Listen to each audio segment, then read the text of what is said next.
Welcome to the 7th lecture.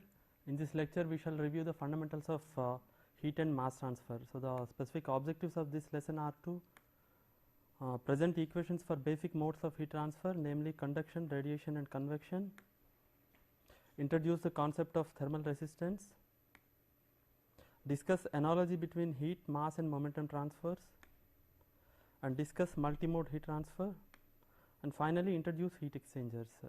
So, at the end of this lesson you should be able to state basic laws of heat transfer, estimate heat transfer rates by different modes, use the concept of thermal resistance to solve steady state heat transfer problems, state and use the analogy between heat, mass and momentum transfers, and perform basic heat exchanger calculations.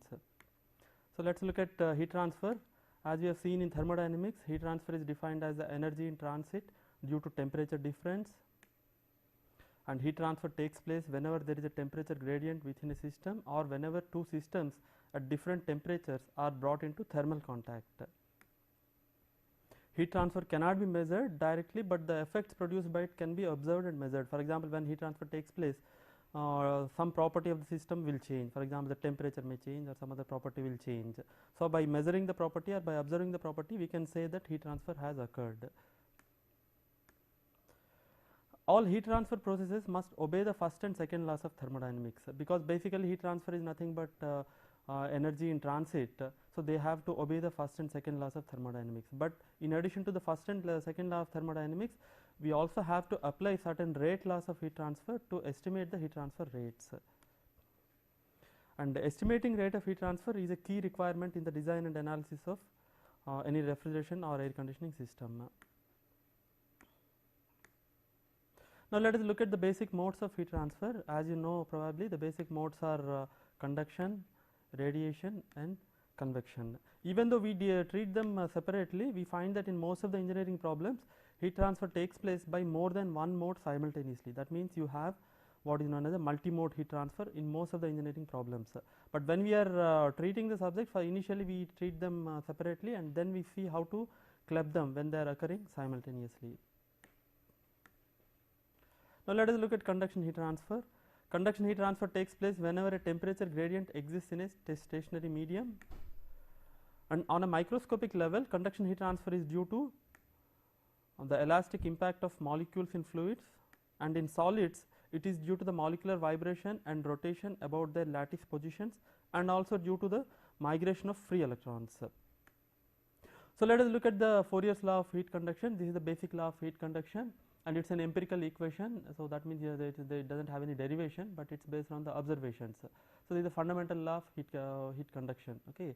So, this law relates the heat transfer rate by conduction with the temperature gradient and area of cross section. As you can see that according to Fourier's law of heat conduction, heat transfer rate in x direction is equal to minus Ka dt by dx, where dt by dx is the temperature gradient in x direction, and A is the area normal to x direction, and K is a property of the medium, and it is called as thermal conductivity. And if you want to find out the heat transfer rate, obviously we need to know the temperature gradient. That means we should know the function of temperature, temperature as a function of spatial coordinates. Then you can find out the heat transfer rate by conduction, provided you know the thermal conductivity and also the heat transfer area. And the negative sign in this equation is a consequence of second law of thermodynamics. As you know very well, the second law of thermodynamics says that heat transfer takes place spontaneously from a system of high temperature to a system at low temperature. That means dt by dx will always be negative as decided by the second law of thermodynamics. So, if you want to make Qx as positive, you have to have this negative sign. So, the negative sign is a consequence of second law of thermodynamics. Now, let us look at typical thermal conductivity values. This table here shows typical thermal conductivity values for a large number of materials at 300 Kelvin. That means at a temperature of 27 degrees centigrade. So, from the table you can notice that all pure metals have very high thermal conductivity. Copper has a very high thermal conductivity of 399. Similarly, gold, aluminum, etc., they have very good thermal conductivity. That means they are all good conductors of heat. And compared to pure metals, alloys have lower thermal conductivity. For example, pure iron has a thermal conductivity of 80.2, whereas carbon steel has a thermal conductivity of only 43, and stainless steel has a thermal conductivity of 15.1. That means whenever you have alloys, the thermal conductivity will be lower. And compared to metals, non-metals have still lower thermal conductivity. For example, glass has a thermal conductivity of 0.81, and plastics have 0.2 to 0.3, and cork has a thermal conductivity of 0.039. Typically, cork is a bad conductor of heat, so we use it as an insulating medium, not as a conducting medium. And another observation is that compared to the solids, liquids have much lower thermal conductivity, and compared to the liquids, gases have much lower thermal conductivity. And among the gases, certain gases like hydrogen and helium have reasonably high thermal conductivity values. Now, I have mentioned that in order to find the heat transfer rate by conduction, you have to know the spatial variation of temperature. So, to find the spatial variation of temperature, we have to solve what is known as the general heat conduction equation. So, the general heat conduction equation is shown here for Cartesian coordinates with constant thermophysical properties. That means, if I am assuming that thermophysical properties such as the thermal conductivity, specific heat, etc., are constant, and if I am applying first law of thermodynamics along with the Fourier's law of heat conduction to a Cartesian coordinate system, we arrive at this general heat conduction equation. In this equation, alpha, this alpha is your alpha is the thermal known as thermal diffusivity, and it is defined as K by rho Cp, and Qg is the heat generation per unit volume. So, if you solve this general heat conduction equation, you get the solution gives you the temperature as a function of the three spatial coordinates x, y, z and the time tau. Of course, there are a wide variety of ways by which you can solve this particular equation, and you can derive similar equations by applying Fourier's law and first law of thermodynamics to other coordinate systems, for example, in polar coordinates, etc. And in order to solve this, this is typically a partial differential equation, and if you want to solve this equation, you need to know certain initial and boundary conditions. So, with the help of the initial and boundary conditions, you can solve this equation and get an expression for temperature in terms of x, y, z and tau. Now, we can write this equation in a compact form using a Laplacian operator del square. For example, if I am using Laplacian operator del square, the general heat conduction equation for Cartesian coordinate system becomes 1 by alpha dou T by dou tau is equal to del square T plus Qg by K. And when there is no heat generation, obviously Qg by K term becomes 0, and you have a transient heat conduction equation without heat generation given by 1 by alpha dou T by dou tau is del square T. And when there is no variation with time, dou T by dou tau becomes 0, and you have what is known as a steady state heat conduction equation given by del square T is equal to 0. This equation is known as Laplace equation. Now, let us apply this equation to a simple case of one dimensional steady state conduction. So, for one dimensional steady state conduction, this is the basic equation, and to solve this equation we need to know two boundary conditions, and this is the typical geometry. We have, let us say, a thin wall whose dimensions in y and z directions are much larger compared to the dimensions in the x direction, and here we have two boundary conditions where x is 0, that means this thing we have temperature is equal to T1, and x is L, that means the thickness of the plate is L, at x is L the temperature is T2. So, these are the two boundary conditions, and this is the governing equation d square T by dx square. So, the solution is very simple. Solution is given by T at x at any x is equal to T1 plus T2 minus T1 into x by L. That means the temperature variation is typically linear. So, you have a linear variation of temperature, and the heat transfer rate can be obtained by applying the Fourier's law here. Qx is minus Ka dt by dx. So, temperature profile used from this equation, and then you get the expression for Qx in terms of the temperature difference delta T, where delta T is T1 minus T2, and the properties K and the thickness L and the cross section area A. So, this equation can be written in this form, that means Qx can be written as delta T by R conduction, where delta T is the temperature potential which is driving the heat transfer, and R conduction is the conductive resistance. So, this equation is almost similar to analogous to Ohm's law. I mean, in Ohm's law for current we write I as E by R, where E is the potential difference and R is the resistance. So, this equation is also similar analogous to Ohm's law. Now, this conduction resistance obviously is given by R conduction is L by Ka, that means it is a function of the geometry of the system and also the property of the system, that is thermal conductivity. And you can also derive this one dimensional steady state heat conduction equation for a cylindrical wall. Let us say that you have a thin cylindrical wall, and if you apply energy balance, then you get the basic heat conduction equation, and if you solve the heat conduction equation by applying suitable boundary conditions, you arrive at the solution for temperature. This is the solution, and this solution, this temperature profile is logarithmic. In case of Cartesian coordinates, we had a linear profile, but this profile is logarithmic, and by differentiating this using the Fourier's law, you can get an expression for heat transfer rate in cylindrical coordinates. Again, you can write this as delta T by R cylindrical, where R cylindrical is the conductive resistance in cylindrical coordinates. In cylindrical coordinates, the conductive resistance, if you compare these equations, is given by ln R2 by R1 divided by 2 pi Lk. In this equation, R2 is the outer radius of the cylinder, R1 is the inner radius of the cylinder, K is the thermal conductivity, and L is the length of the cylinder. Now, let us briefly look at radiation heat transfer. As you know, radiation heat transfer does not require a medium for transmission. In fact, it is very efficient in vacuum. This is unlike the other modes of heat transfer which require a medium.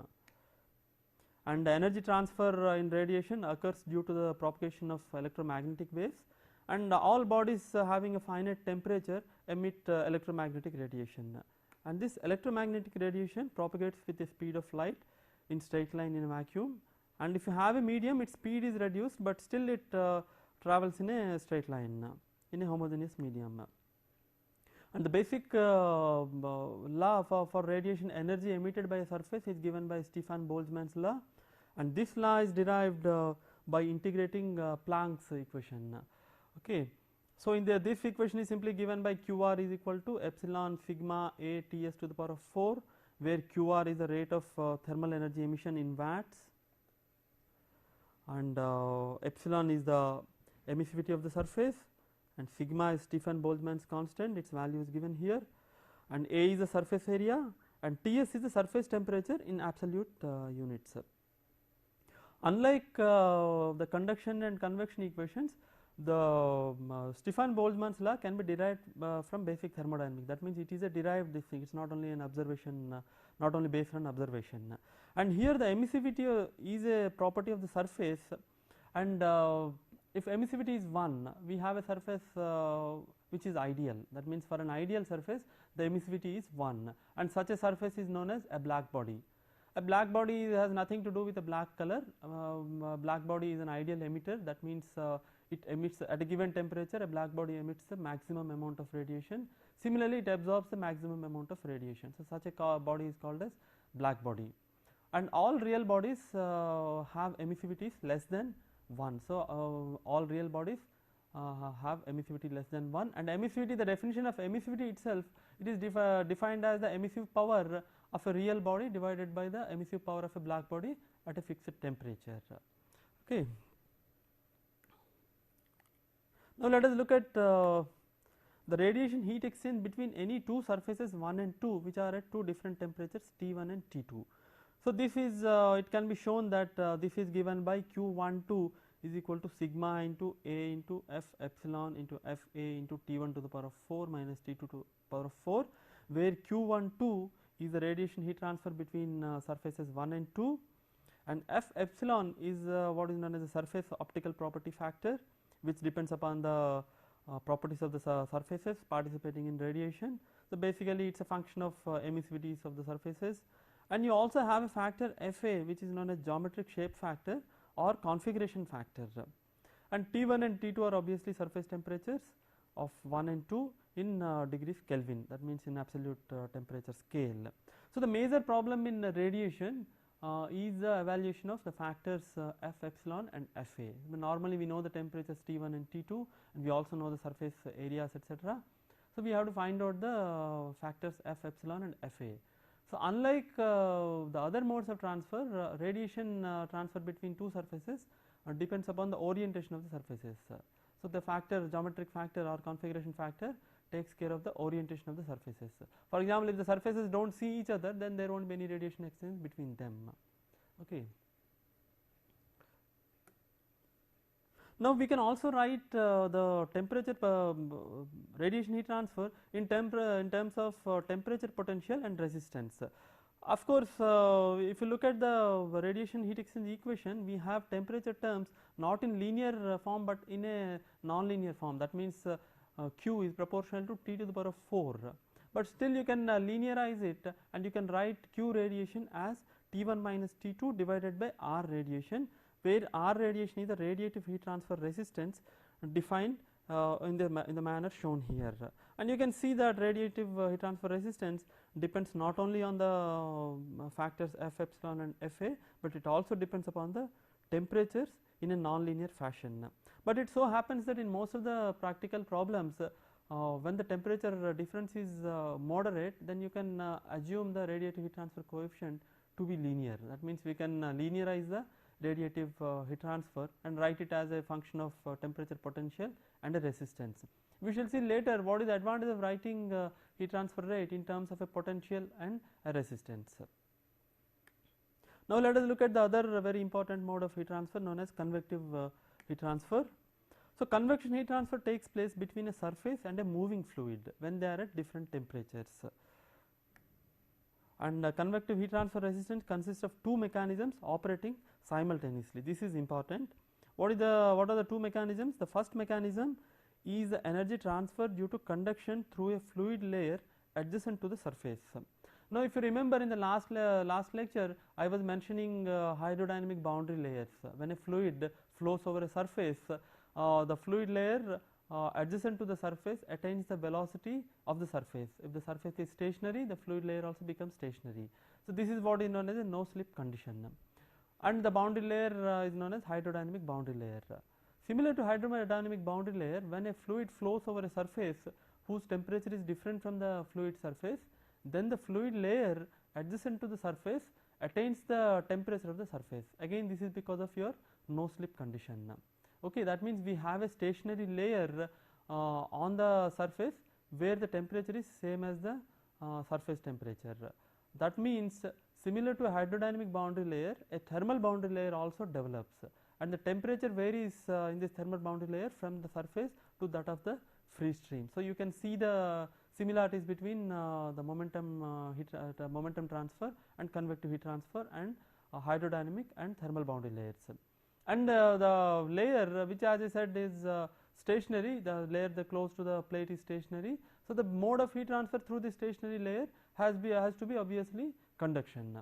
Okay, so initially we have conduction heat transfer taking place from the surface to the fluid through a stationary layer by conduction. Then heat transfer heat transfer will be by the bulk motion of the fluid particles. So, the second mechanism is energy transfer by macroscopic motion of fluid particles by virtue of an external force.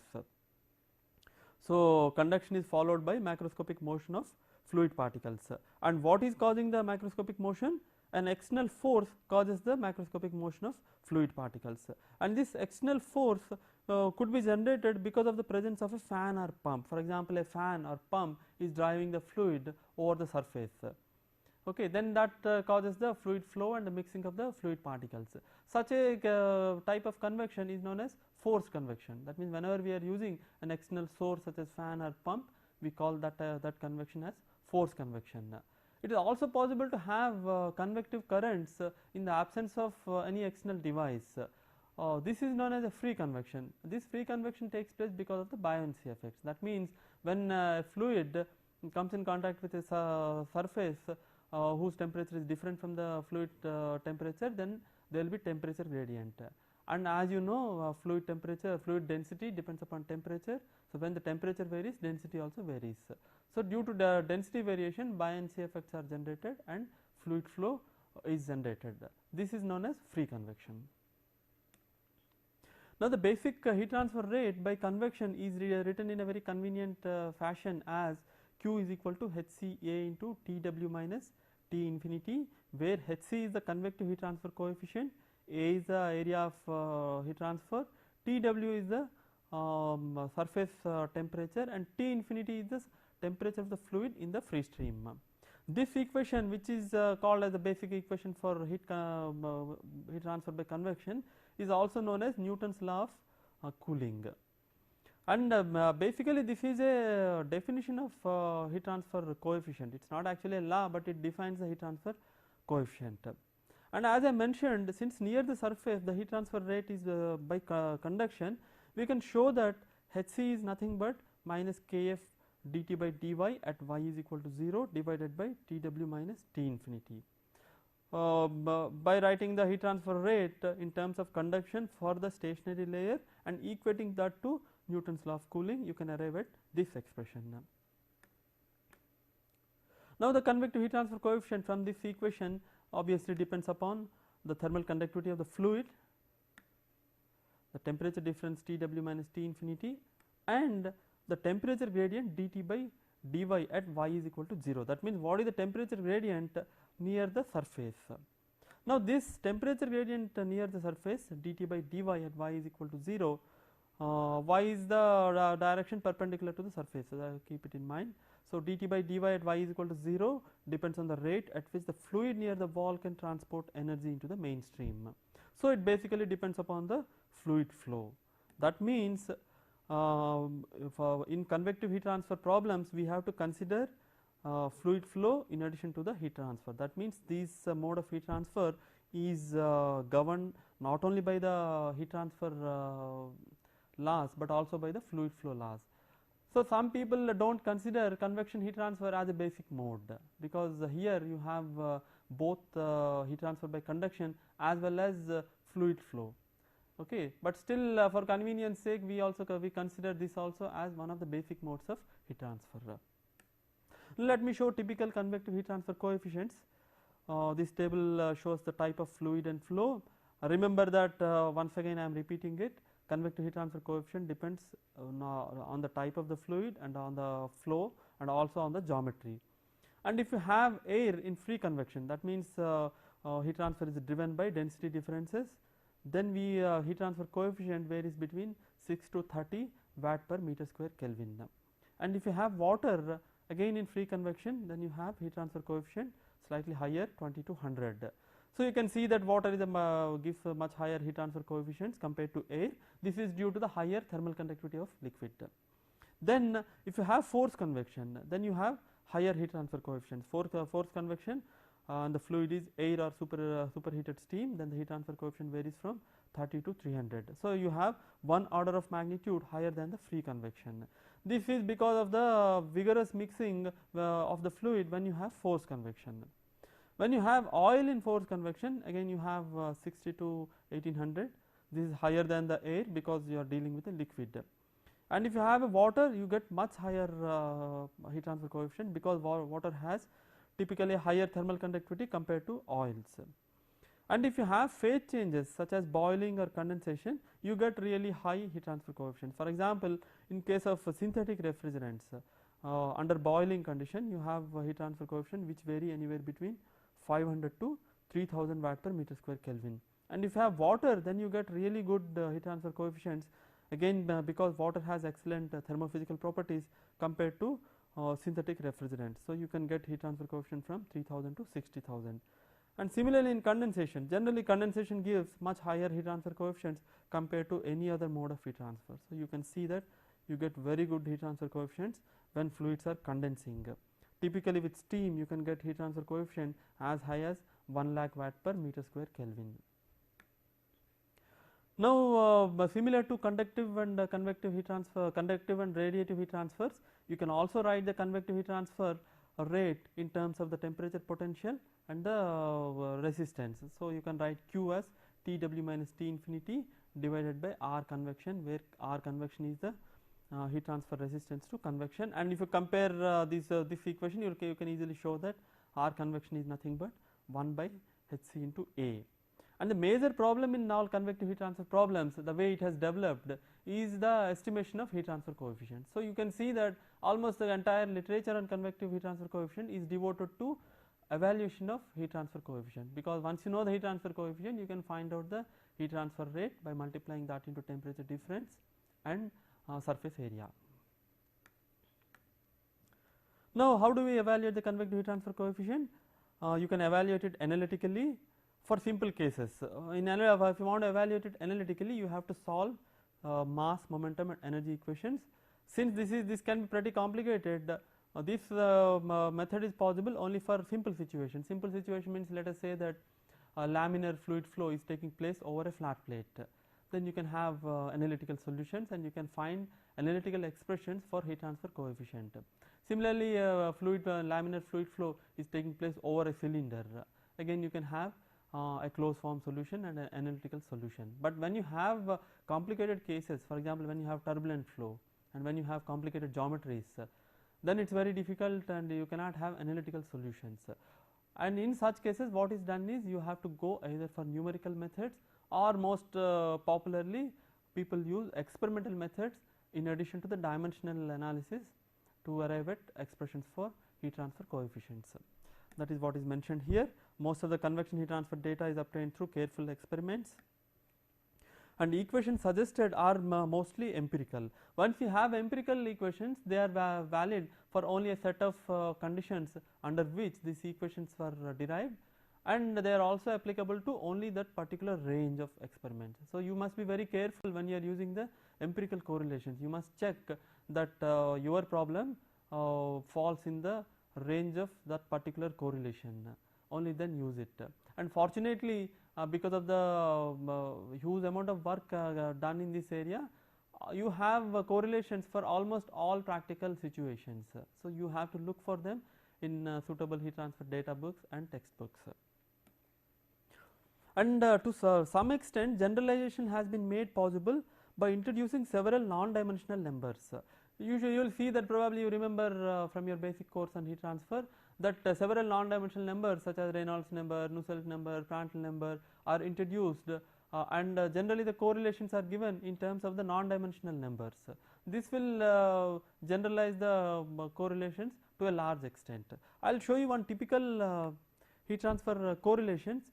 This is known as Dittus-Boelter equation, and this is valid for fully developed turbulent flow inside smooth tubes. So this is valid for smooth tubes, and it relates a non-dimensional parameter Nusselt number, which is defined as the Hc d by kf equal to 0.023 Re to the power of 0.8 and Pr to the power of 0.n. So Nu is the Nusselt number, and it is equal to Hc d by kf, where Hc is the convective heat transfer coefficient, d is a length parameter, and kf is the thermal conductivity of the fluid. And on the right hand side you have Reynolds number Re, and also you have another dimensionless number known as Prandtl number. Prandtl number is defined as, you can see here, Prandtl number Pr is Cp mu f by Kf. All the properties are that of the fluid, that is why the subscript f stands for fluid. So Prandtl number is Cp mu by K, which can also be written in terms of kinematic viscosity nu divided by the thermal diffusivity alpha. So Prandtl number is basically nu by alpha. And this Dittus-Boelter equation, there is another parameter n, and this n will take the value of 0.4 for heating. That means when the fluid is getting heated, you have to use a value of 0.4 for n, and if the fluid is getting cool, then you must use a value of 0.3. This is a very popular empirical correlation, very widely used for, as I said, for fully developed turbulent flows inside the tubes. And if you are using a hydraulic diameter, you can also use this to non-circular tubes. But this is again valid for certain Reynolds number range, and this is also valid for certain Prandtl number range. So when you are using this equation, you must know what is the range under which this can be used. This is just one example of typical convective heat transfer correlations. A large number of correlations, as I mentioned already, are available for a wide variety of flow situations. That means you have heat transfer correlations for forced convection, free convection over flat plates inside the tubes, and heat transfer correlations for phase change, boiling, condensation, etc. So all these things have been derived and they are available. So we will be discussing these things in detail when we are designing evaporators and condensers in later lectures. Now let us quickly look at mass transfer. Mass transfer takes place when a system containing two or more components whose concentration vary from point to point, then there will be a natural tendency for mass to be transferred so that the concentration difference can be minimized. That means when you have a system which consists of two or more constituents or components, and if there is a concentration difference, then the spontaneous process is to reduce the concentration gradient. That means there will be mixing of the components. That means there will be mass transfer. That means transfer of one constituent into other. This is what is known as mass transfer. So the mass transfer can be defined as the transport of one constituent from a region of higher concentration to that of a lower concentration is called as mass transfer. Why do we study mass transfer in refrigeration and air conditioning? Because we in refrigeration and air conditioning we typically encounter several cases where mass transfer takes place. A typical example of mass transfer which all of us are familiar with is that of drying. For example, when you leave a wet cloth in an unsaturated or dry air, then the cloth becomes dry. So what has happened? Water vapor or water from the wet cloth is transferred from the cloth to the surrounding air. So this is one popular case of mass transfer. So we have this typical drying problem in air conditioning, because air conditioning latent heat is involved. So we will be applying these principles when we are solving those problems. Another very familiar case of mass transfer is the spread of perfume. For example, when you put a perfume in one corner, because the diffusion the perfume spreads all over the room. So this is another example of mass transfer. Now let us look at some very basic equations of mass transfer. The first basic equation is what is known as Fick's law of diffusion. This law deals with transfer of mass within a medium by molecular diffusion process, and it is given by m dot A is equal to minus dAb A dCA by dx, where dAb is known as a diffusion coefficient for component A through component B, and dCA by dx is the concentration gradient.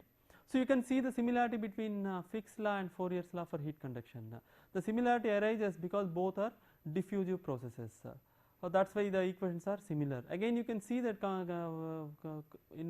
just like Fourier's law of heat conduction, you also have a negative sign here. This means that mass transfer always takes place from a region of higher concentration to a region of lower concentration. And similar to convective heat transfer, we can also have convective mass transfer. This takes place whenever a moving fluid between a moving fluid and a surface, or between two relatively immiscible moving fluids. For example, you have, let us say, the two fluids, two different fluids which come in contact with each other. Okay, then for example, you have a concentrated sugar solution and you slowly pour water over that. So you have two different fluid layers, and slowly sugar spreads throughout the solution, and the entire solution reaches a uniform concentration. So mass transfer takes place in this process. So this is a typical example of convective mass transfer. And similar to Newton's law of cooling for convection, we can also write convective heat mass transfer as m dot is equal to Hm A into delta Ca, where Hm is the mass transfer coefficient, A is the mass transfer area, and delta Ca is the concentration difference. Now let us look at the analogy between heat and momentum transfer. This is very interesting. We have seen that the mass transfer, momentum transfer, and heat transfer by convection all appear to be similar, because all of them have many peculiarities. For example, between momentum and heat transfer, you have a hydrodynamic boundary layer which takes care of the momentum transfer, and analogous to that you have a thermal boundary layer. Because of no slip condition, velocity becomes 0 on the surface, and similarly the fluid temperature becomes that of the surface temperature, again because of the no slip conditions. And mathematically, if you look at, for example, you take a case of laminar fluid flow over a flat plate. If you look at the momentum equation and the energy equation, you will find that they are exactly identical when Prandtl number is 1, and when there are no pressure gradients in the direction of flow, and when there is no viscous dissipation, and when there are no heat sources, then you will find that momentum and heat transfer equations are exactly identical, and if they have similar boundary condition, the solutions also will be identical. So that means there is a direct analogy between momentum and heat transfer. This is the observation, and for this condition it can be easily shown that a non-dimensional parameter Stanton number, which is given by nu by Re into Pr, which is equal to Hc by rho Vcp, where V is the fluid velocity, is equal to F by 2. So this is known as Reynolds analogy. So what is the use of this Reynolds analogy? You can see that Reynolds analogy connects heat transfer coefficient Hc with friction factor F. That means if we know the friction factor, you can find out the heat transfer coefficient by applying this analogy. You don't have to carry out any heat transfer experiments. So this is very useful. This Reynolds analogy is strictly applicable for Prandtl number 1. So Colburn has improved this for different Prandtl numbers, and he has arrived at this what is known as Colburn analogy. This is given by Stanton number into Prandtl number to the power of 2 by 3 is equal to F by 2. This is known as Colburn analogy. This is applicable to a Prandtl number varying from about 0.6 to 50. So this is you can see the usefulness of this. Now let us look at analogy between mass and momentum transfer.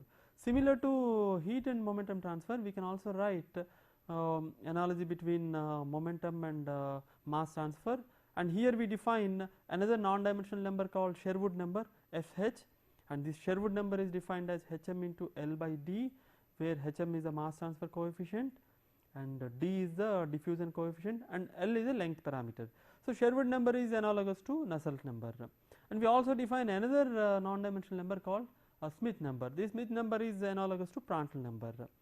So when you are applying this analogy, you can show that mass transfer coefficient Hm divided by the velocity is equal to friction factor divided by 2. This is valid for Smith number equal to 1. So to take care of the Smith number other than 1, we can modify this similar to Colburn analogy, and we have the modified analogy given by Sherwood number divided by Reynolds number into Smith number to the power of 2 by 3 is equal to F by 2. This is the analogy between mass and momentum transfer. Now if you compare analogy between mass and heat, momentum and heat transfer, and momentum and mass transfer, you can arrive at this important expression. You can look at this. You can show that the heat transfer coefficient divided by the density into specific heat at constant pressure and Hm is equal to alpha by d to the power of 2 by 3. Okay, so this is from the comparison of the two analogies. This is a very useful expression, particularly for air conditioning calculations, because for air conditioning calculations this parameter alpha by d to the power of 2 by 3 called as Lewis number Le, this takes a value of 1 for air water mixers, not exactly 1, but it is close to 1. So when this is close to 1, then your heat transfer coefficient is nothing but a product of density into specific heat into mass transfer coefficient. So if you know the heat transfer coefficient, directly you can find the mass transfer coefficient. So this is very useful, and we will be applying this when we do the air conditioning calculations. Now let us look at multimode heat transfer. So far we have been discussing and we have been describing the different modes of heat transfer separately. First we have given equations for conduction heat transfer, then convection heat transfer, then radiation heat transfer. That means we have de-linked the different modes. But as I mentioned, in most of the engineering problems, the heat transfer takes place by more than one mode at the same time. That means you have what is known as a multi-mode heat transfer. So let us see how we look at how we solve the multi-mode heat transfer problems. As I said, in most of the practical heat transfer problems, heat transfer occurs due to more than one mechanism, and using the concept of thermal resistance which we have developed earlier, it is possible to analyze steady state multi-mode heat transfer problems in a simple manner similar to electrical networks.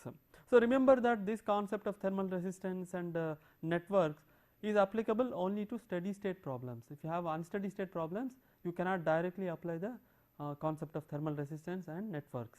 Okay. Now let me give an example of a building wall.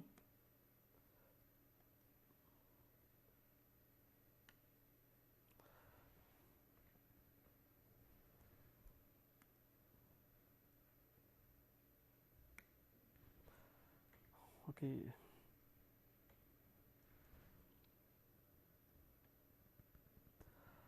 Yeah, so you have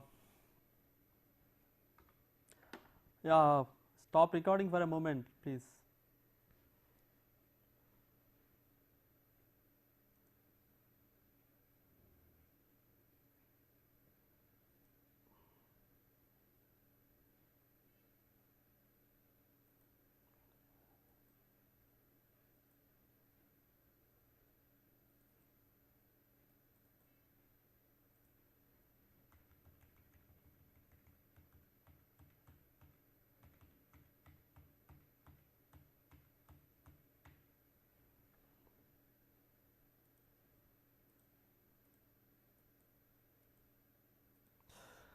Okay, so let me show an example of multimode heat transfer applied to a building.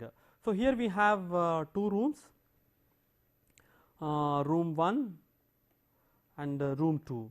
They are at two different temperatures. For example, in this particular case, room 1 is at a higher temperature compared to room 2.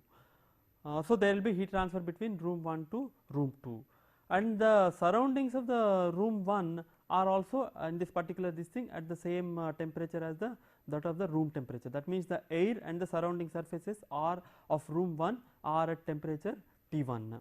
Similarly, the room 2 has surface temperature at T2 and air temperature is also at T2. So you have two different temperatures, and these two rooms are separated by a multi-layered wall.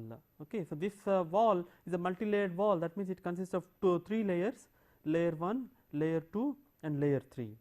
Okay, and here the heat transfer is also by multi-mode. For example, look at here the heat transfer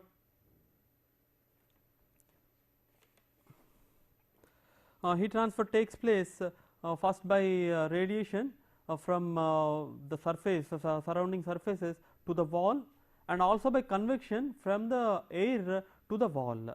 So you have radiation heat transfer taking place and convection heat transfer taking place from surroundings and the air of room 1 to the wall. Okay, so the radiation and convection will be happening simultaneously. Okay, then from this point onwards the heat transfer to the through this wall is by conduction. So you have initially radiation and convection, then conduction through the wall, and from the wall to the room 2, which is at lower temperature, again the heat transfer is by radiation and by convection. Okay, because you have radiative heat transfer here, because the surface temperature of the wall is different from the surface temperature of the surroundings of room 2. So you have radiation. Okay, similarly this air temperature T2 is different from this surface temperature, so again you have convection. Okay, so this is a very peculiar and typical example of multimode heat transfer, which we will be dealing with while doing air conditioning calculations. Okay, so this is look at the picture carefully. Now we can also draw the temperature profile. For example, if this is the temperature T1 of room 1, then let us assume that this temperature is uniform in the room, then there will be a temperature drop at this point because of the resistances, convective and radiative resistance. There will be a temperature drop here, and there will be a further temperature variation within the wall because of the conductive resistance. So the temperature profile varies like this.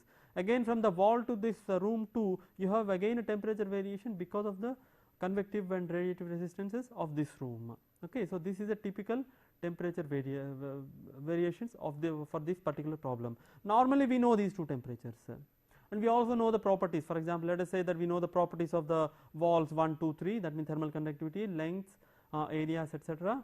And we also know, for the time being, let us say that we know what is the heat transfer coefficient here, what is the heat transfer coefficient here, what is the radiative heat transfer here, and what is the radiative heat transfer here. So the basic objective here is to calculate the heat transfer rate from this room to the other room. So we can write a radiation network now. Okay, I hope you remember the physical model. We can write the radiation network. Initially we have the temperature T1 of room 1, then two modes of heat transfer taking place simultaneously. One is the radiation, the other one is convection. So you have radiative heat transfer and convective heat transfer. We write it in the form of parallel a network with parallel connection because they are happening simultaneously. So you have two resistances in parallel, one is radiative resistance, the other one is convective resistance. So this is the temperature of the surface of the wall inside the room. Okay, this is TS1, and from this point to this point the heat transfer is taking place through the wall. So, you have 3 different layers. This is the conductive resistance of layer 1, conductive resistance of layer 2, conductive resistance of layer 3. Okay, so the mechanism is conduction and all the resistances are in series. So, you have a series resistances in series here. So, this is the temperature of the surface of the wall inside room 2. So, remember that at this point again the heat transfer takes place parallelly by radiation to the surrounding surfaces and by convection. So, again you have a parallel network here. So, this the whole thing is the a typical heat transfer network for the problem discussed now. Okay, and this radiation network, as you remember from your basic electrical technology, this can be reduced to this form. So, what we have done here is this resistance, which is the resistance offered by the radiation and convection of room 2, can be clubbed together because they are in parallel. So, you can find out an equivalent resistance R2. As you know, parallel resistance means if the resistance is as R1 and R2, so you know that R parallel is equal to R1 into R2 by R1 plus R2. Okay. So, this is nothing but this. Okay. Here R1 and R2 refer to radiative resistance and convective resistance. So, what I have done is I have reduced this to an equivalent resistance R2. Similarly, this portion can be reduced to an equivalent resistance R1. So, we have now 3 resistances in series R1, Rw and R2. Rw is nothing but the equivalent resistance for the composite wall. Okay. So, this is the resistance simplified resistance network for the given problem. So, now what is the total resistance? As you know, the total resistance R total is nothing but sigma R. So, here it is simply equal to R1 plus R wall plus R2. Okay. So, we can find out what are the individual resistances, because we have already given the expressions for radiative resistance, convective resistance, conductive resistance, etc. And if you have the property data and other data, you can find out individual resistances and find the total resistance. And once you know the total resistance, you can find out the total heat transfer rate, because as you know, heat transfer rate is nothing but T1 minus T2 divided by the total resistance. Okay. So, you can see the usefulness of the network analogy. Okay. The complicated problems can be easily broken down into simple problems, right. And here we have shown the conductive resistances in series. It is also possible to have conductive resistances in parallel. A very typical case is heat transfer through a hollow brick. Okay. When you have a hollow brick, you find that inside the brick the heat transfer is in a parallel mode, because it is not homogeneous. Okay. So, this is the mathematical this thing whatever I have discussed just now. You can write for this multi-layered wall Q1 to 2, that means from room 1 to room 2 as T1 minus T2 divided by R total, where R total consists of these resistances. This is the equivalent resistance of the two parallel radiative and convective resistances in parallel for room 2, and this is for the room 1, and this is the resistances in series for the wall, and this is the total resistance, and this is the heat transfer rate. Now, you can also write the heat transfer rate in terms of what is known as overall heat transfer coefficient. So, you can write either like this, or you can also write Q1 to 2 as UA into T1 minus T2, where U is what is known as overall heat transfer coefficient.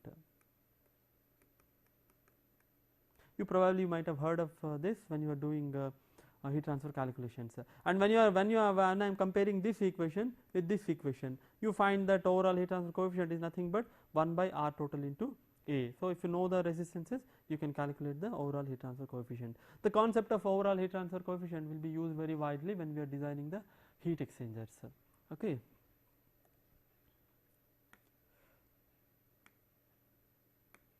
Now, let me give another example, that of a composite cylinder. This is also very commonly encountered.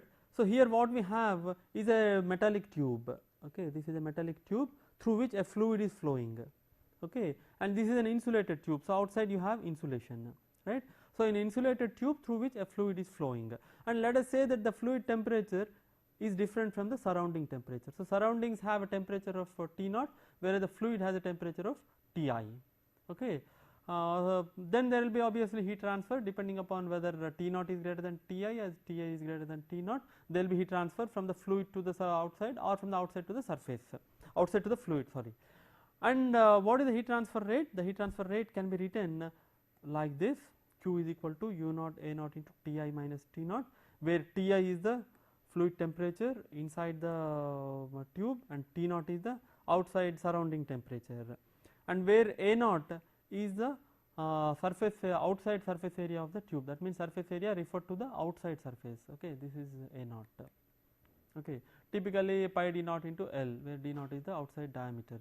So I can write Q as UA into Ti minus T naught. And what is U? As you know, just now we have shown that U is nothing but 1 by R total into A. Okay. So what are the different resistances here? We have one resistance, that is convective heat transfer resistance inside the tube because of the fluid flow, and we have one resistance offered by the tube wall, and then we have another resistance offered by the insulation. Finally, we have another resistance offered by the outside the convective heat transfer.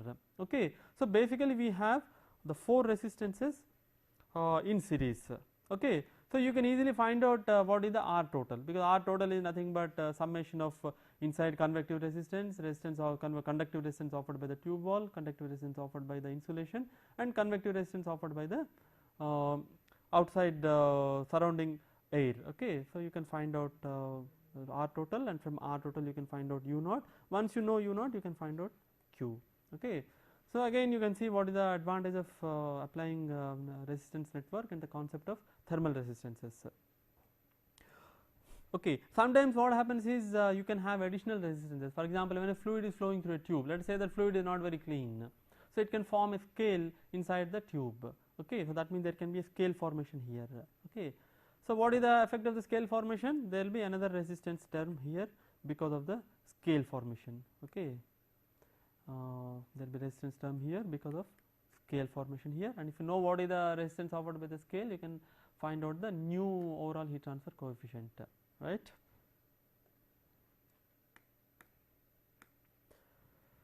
So this is what we have seen is multimode heat transfer. Now let us look at very briefly about heat exchangers. A heat exchanger is a device in which heat is transferred from one fluid stream to another across a solid surface. Basically most of the common heat exchangers have 2 fluid streams, one hot stream and the other cold stream. They come in contact through a solid surface, so there will be heat transfer between the hot stream to the cold stream through the solid surface. This is a typical example of a commonly used what is known as recuperative type of heat exchangers, right. And so as you can see, a typical heat exchanger involves both conduction and convection heat transfers, and there are a wide variety of heat exchangers used in practice. In fact, there are many types of heat exchangers available, and you can classify them in a wide variety of ways. So we will look at the classification and different types of heat exchangers when again we deal with the design of evaporators and condensers. At this point, remember that large number of different types of heat exchangers exist. In most of the cases the heat exchangers operate in a steady state. So we can apply the concept of thermal resistance and the overall heat transfer coefficients very conveniently. And in general, the temperature of the fluid streams vary along the length of the heat exchanger. In the example of multimode heat transfer for a composite cylinder, the temperatures remain constant. That means outside temperature T naught and inside temperature Ti remain constant. So you have a very simple expression, Q is equal to UA into delta T. But in a typical heat exchanger, as the fluids flow through the heat exchangers, their temperature varies along the length. Okay, so you don't have a fixed temperature. So to take care of this temperature variation along length, a mean temperature is defined. This is known as log mean temperature difference, or LMTD. So we have LMTD is introduced and is very widely used in heat exchanger design. So this LMTD is defined as LMTD is equal to delta T1 minus delta T2 divided by ln delta T1 by delta T2, where delta T1 and delta T2 are the temperature differences between the hot and cold streams at the inlet and outlet respectively. So one can be inlet, then 2 will be outlet, or vice versa. Okay, so they are basically the terminal temperature differences between the 2 fluid streams. So, if you are using LMTD, then the heat transfer rate is simply given by Q is equal to UA into LMTD, and this UA you can write with reference to the outside area, that means you can write it as U naught A naught, or you can also write with reference to inner area, that means UI AI. So, this is a typical expression for heat transfer in a heat exchanger, and this expression given here, that is Q is equal to UA into LMTD, is applicable for pure parallel flow type of heat exchanger and pure counter flow type of heat exchanger. That means when a fluid flows in parallel flow or in counter flow. When they flow in crosswise manner, then it is not applicable. Okay, then we have to add another factor which will consider the other flow directions. Okay, these aspects again we will discuss when we are discussing the design of evaporators and condensers. So, let me quickly summarize what we have learned in this lesson. In the present lesson, we have looked at the basic modes of heat transfer, and we have discussed the basic governing equations, and we have introduced the concepts of thermal resistance and networks to solve steady state multi-mode heat transfer problems. And then we have developed analogies between heat, mass and momentum, and we have also looked at the consequences and usefulness of these analogies. Then we have looked at the basics of heat exchangers. We will be discussing and we will be applying these fundamentals when we do the design of heat exchangers in later chapters. Okay, right, thank you.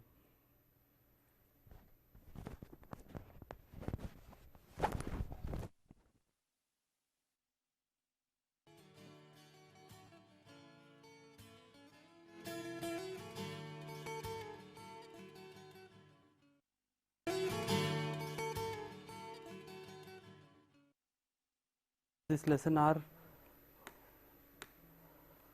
to discuss methods for producing low temperatures, namely sensible cooling by a cold medium, endothermic mixing of substances, phase change processes, expansion of liquids, expansion of gases, thermoelectric methods, and finally magnetic methods. So, at the end of this lesson you should be able to describe various methods of producing low temperatures, perform simple calculations pertaining to these methods, and show relevant processes on TS diagrams. Let us start with an introduction. As you know, in the very first class we have defined refrigeration as the process of cooling of bodies or fluids to temperatures lower than those available in the surroundings at a particular time and place. This is the exact definition of refrigeration.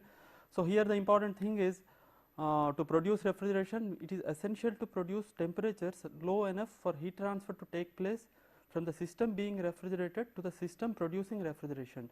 That means, if we want to produce refrigeration in a particular system A, let us say, then we have to take out heat from system A. That means, we have to have another system B whose temperature is lower than system A, so that heat can flow from system A.